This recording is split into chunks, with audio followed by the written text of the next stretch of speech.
मैं दुल्हन बनी बेड पर सर झुकाए बैठी थी और मेरे ससुराल वाले मेरे आसपास बैठे हुए थे और अपनी तीखी नज़रों से मेरे पूरे वजूद का पोस्टमार्टम कर रहे थे। उनकी नज़रों की तपिश से मैं अपनी पलकें भी ऊपर नहीं उठा पा रही थी। फिर मेरी सास आगे बढ़ी और एक एक करके सबसे तारुफ़ करवाने लगी। ये तुम्हारी फूफी सास हैं? मैंने नज़रें उठाकर एक औरत को देखा जो सपाट सा चेहरा लिए मुझे देख रही थी। मैंने उन्हें सलाम किया तो मेरी फूफी सास ने बस सिर्फ सर हिलाकर ही उसका जवाब दिया। ये तुम्हारी छोटी ननंद है। उनके कहने पर मैंने नज़र उठाकर देखा। मेरे सामने 14 साल की मासूम सी लड़की बैठी थी जिसके दांत अंदर ही नहीं हो रहे थे। मुझे देखकर वो मुसलसल हंसे जा रही थी। मैं अपनी बड़ी ननंद से तो मिल चुकी थी, लेकिन छोटी ननंद को आज पहली बार देख रही थी। एकदम से ही दरवाज़ा खुला और कोई अंदर दाखिल हुआ और कहने लगा, भाभी कहाँ हैं? भाभी, मुझे भी देखना है भाभी को। आने वाला 19 साल का सेहतमंद नौजवान था। उसके यूं अजीब से तरीके पर मैं हैरान रह गई। फिर आते ही वो धड़ाम करके मेरे सामने लेट गया और उसने मेरे घुटनों को अजीब तरीके से पकड़ लिया। मुझे अजीब सा महसूस हुआ। मैंने एकदम से ही अपने टांगों को पीछे कर लिया। फिर मेरी सास ने बड़ी मुश्किल से उसे पकड़कर उठाया और कहने लगी कि अरे ज़ैद, यूँ नहीं डराते भाभी को, देखो वो डर गई बेचारी। मेरी सास ने उसे कहा तो वो मुंह बनाने लगा। मुझे पता तो था कि मेरे शौहर का एक छोटा भाई भी है, लेकिन मंगनी से लेकर शादी के अरसे तक वो एक बार भी मेरे सामने नहीं आया था और आज शादी हो जाने के बाद वो पहली बार मेरे सामने आया तो उसकी हरकतें देखकर मैं परेशान हो गई थी। फिर मेरी सास उदासी से मुझे बताने लगी कि ये मेरा बेटा दरअसल दिमागी रूप से ठीक नहीं है, इसलिए ये किसी भी अजनबी को देखकर ऐसी ही हरकतें करता है।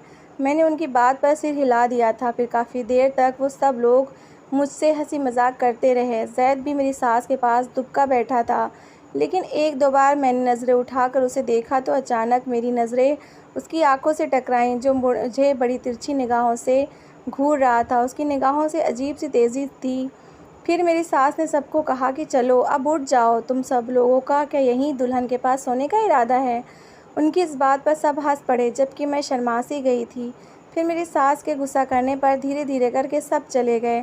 अब कमरे में मैं अकेली बैठी हुई थी और धीरे धीरे कमरे का जायज़ा लेने लगी।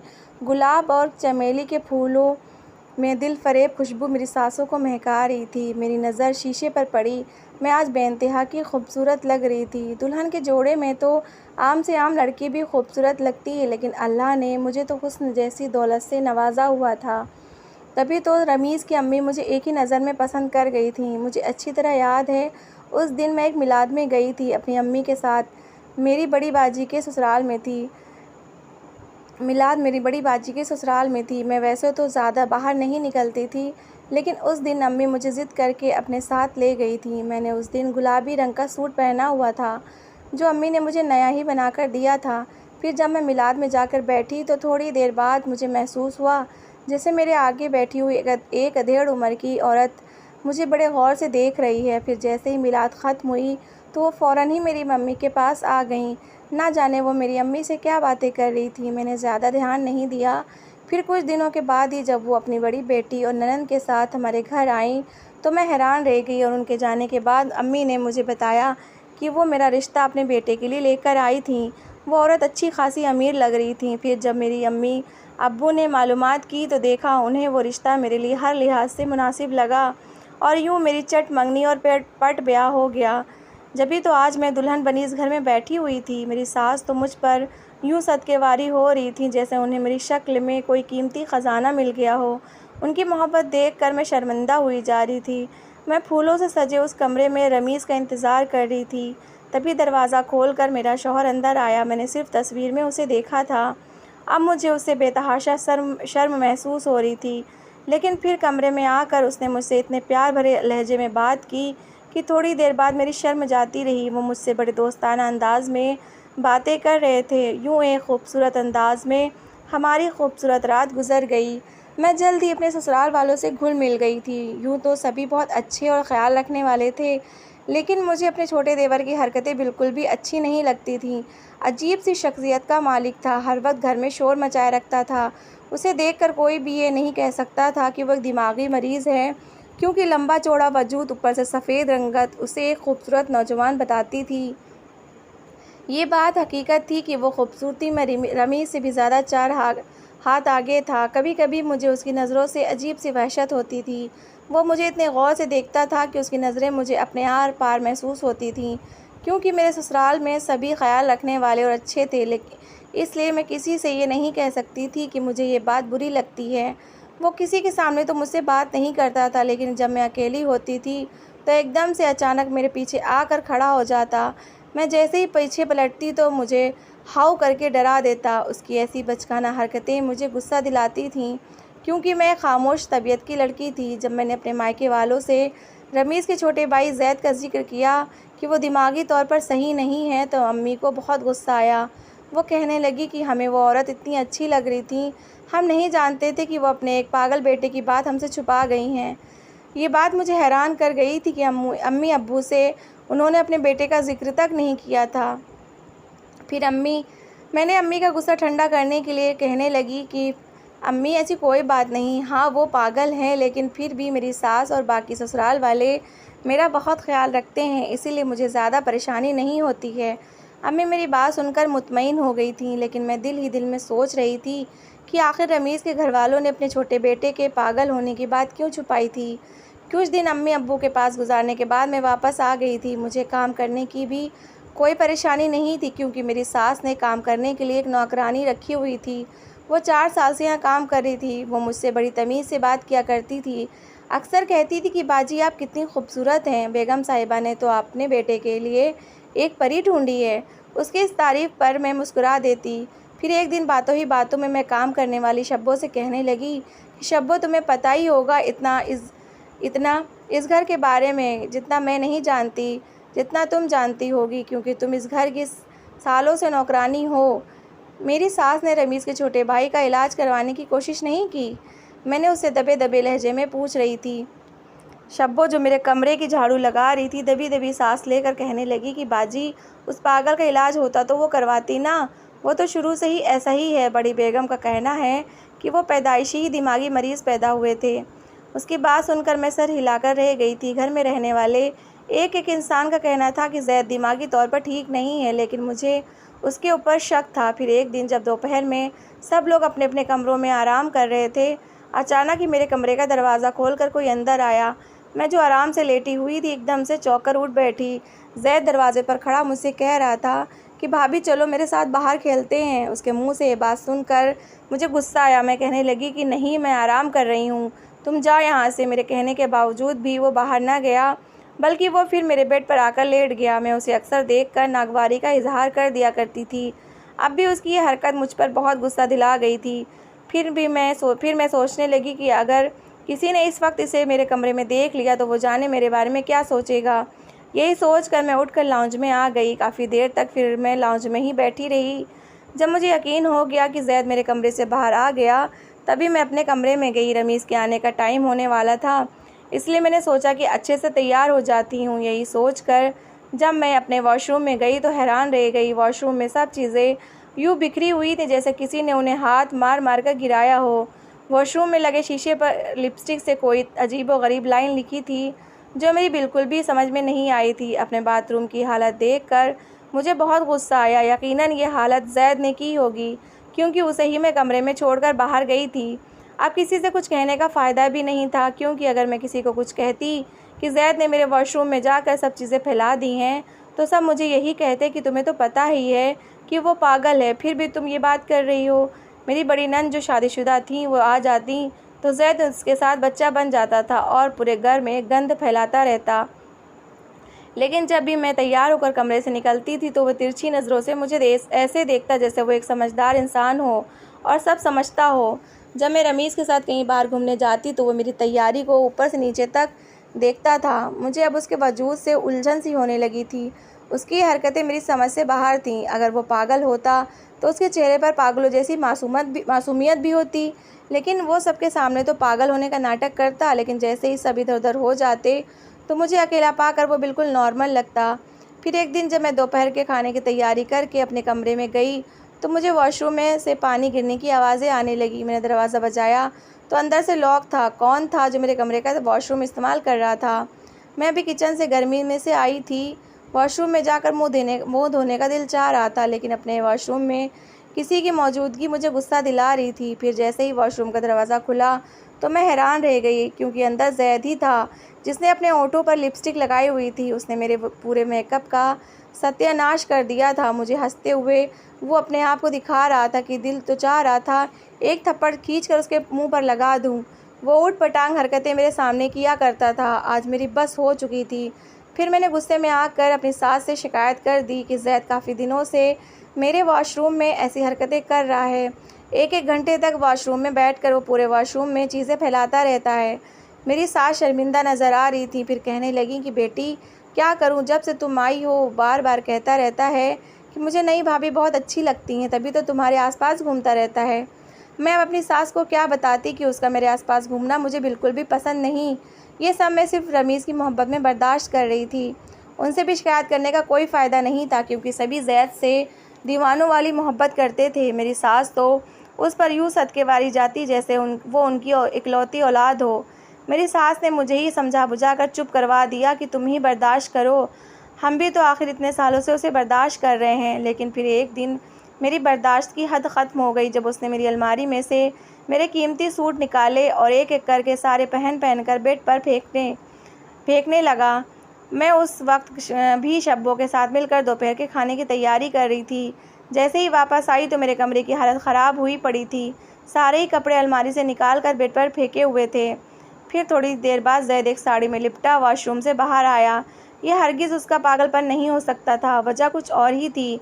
पहले मेकअप का यूँ इस्तेमाल करना, फिर कपड़ों का यूँ पहन कर देखना, मुझे ये सब बहुत अजीब लग रहा था। अब उन सब को समेट कर रखना आसान नहीं था, इसलिए मैं बेड पर बैठ कर रोने लगी कि अभी तो मैं थकी हारी किचन से आराम करने के लिए आई थी, लेकिन ऐसा लगता था कि अलमारी को ठीक करने में पूरा एक दिन लग जाएगा।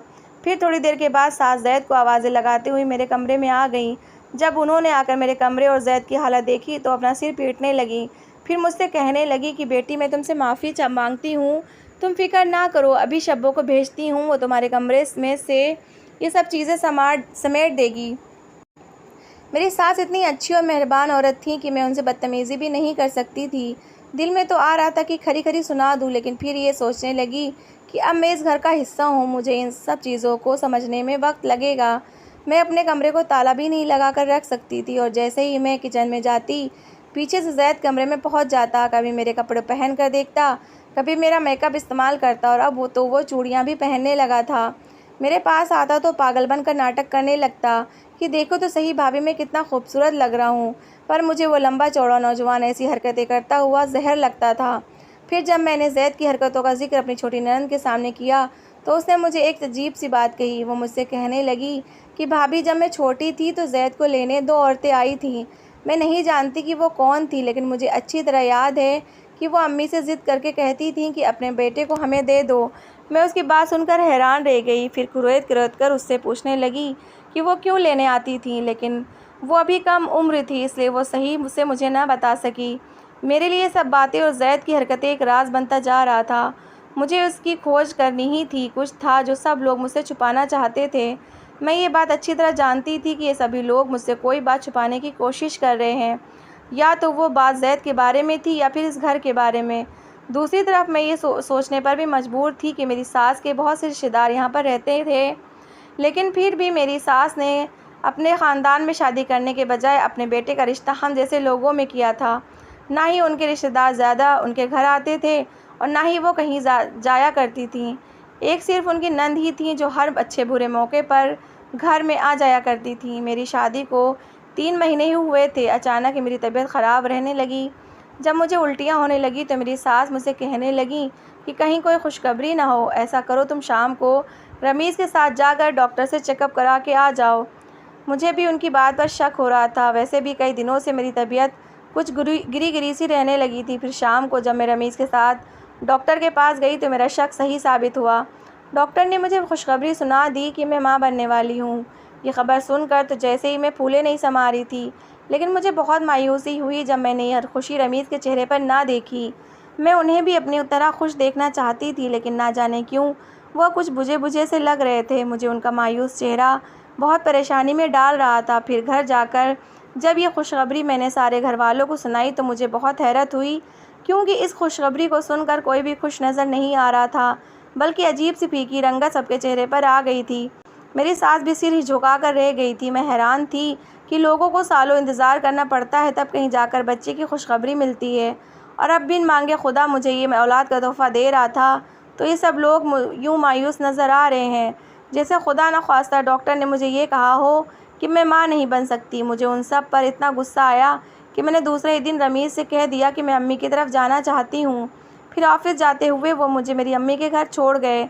मुझे इतना गुस्सा आया हुआ था कि मैंने शुरू से लेकर आखिर तक सारी बात अपनी अम्मी को बता दी कि किस तरह से मैं अपने ससुराल में दिमागी तौर पर टॉर्चर हो रही हूँ। अम्मी भी मेरी बात सुनकर हैरान थी।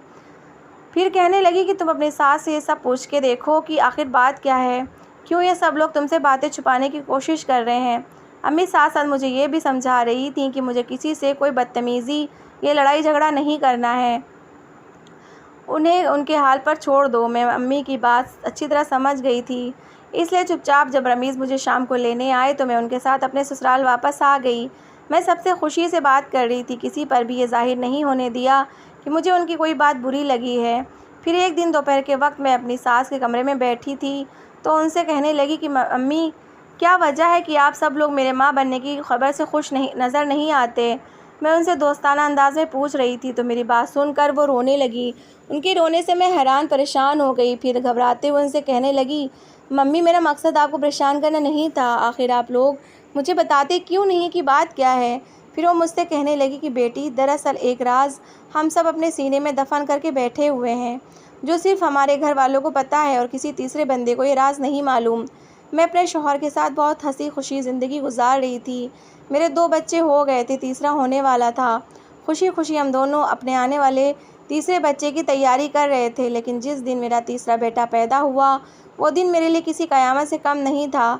जैसे ही वो इस दुनिया में आया, उसे देखते ही डॉक्टर ने मुझे जो बात बताई उसे सुनकर मेरे पैरों तले से ज़मीन निकल गई। मैं सोच भी नहीं सकती थी कि मेरे साथ ये सब भी हो सकता है।